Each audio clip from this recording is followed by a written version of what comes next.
హాజరైన ADA sir గారికి, MAO madam గారికి, సార్ ఇఫ్కో లక్ష్మీనారాయణ సార్ గారికి నా నమస్కారాలు. లాస్ట్ సీజన్లో మనకు నానో డిఏపి అనేది రెండు కేసులు ఇవ్వడం జరిగింది. ఈ 2 కేసులను ఎలా అమ్మాలా అనేది కొంచెం నాకు కన్ఫ్యూజ్గా ఉండింది. దాన్ని నేను ఇంకా తప్పదని చెప్పి వాళ్ళకు ఇంకా వాళ్ళు అంత ఫార్మర్స్ అయితే ముందుకు రాలేదు తొందరగా.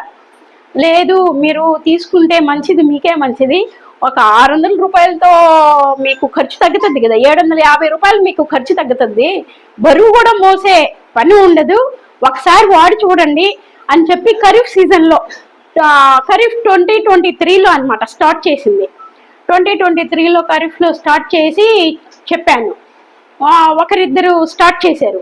ఈ ఒకరిద్దరిని వాళ్ళని చూసి మిగతా వాళ్ళు తీసుకున్నారు.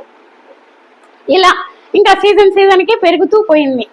లాస్ట్ సీజన్లో అయితే 10 కేసులు అమ్మించాను. యూరియాలు కలిపి కొట్టమని చెప్పాను. వాళ్ళు ఏంటంటే ఇది సపరేట్గా స్ప్రే చేయాలేమో, మాకు మళ్ళీ ఖర్చులు ఎక్కువైపోతాయి అన్నారు.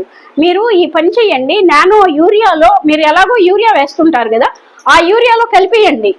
కలిపేసి మీరు చల్లే వేస్తే మీకేమంటే ఆదా అవుతుంది కదా, ఖర్చు ఆదా అవుతుంది, ఈ విధంగానైనా చెయ్యండి ఒకసారి అన్న తర్వాత వాళ్ళు ట్రై చేశారు. చాలా మంది ట్రై చేశారు. క్లిక్ అయిందన్నమాట.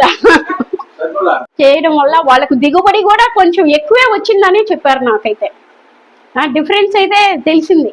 అంటే నానో డిఏపి వాడడం వల్ల కొంచెం ఎక్కువే వాళ్ళకు దిగుబడి వచ్చిందని చాలా మంది చెప్పారు. అలా చెప్పడం వల్ల మళ్ళీ నేను ఈ 100 బాటిల్స్ మళ్ళీ తెప్పించాను. వాళ్ళు కావాలని కోరుతున్నారు.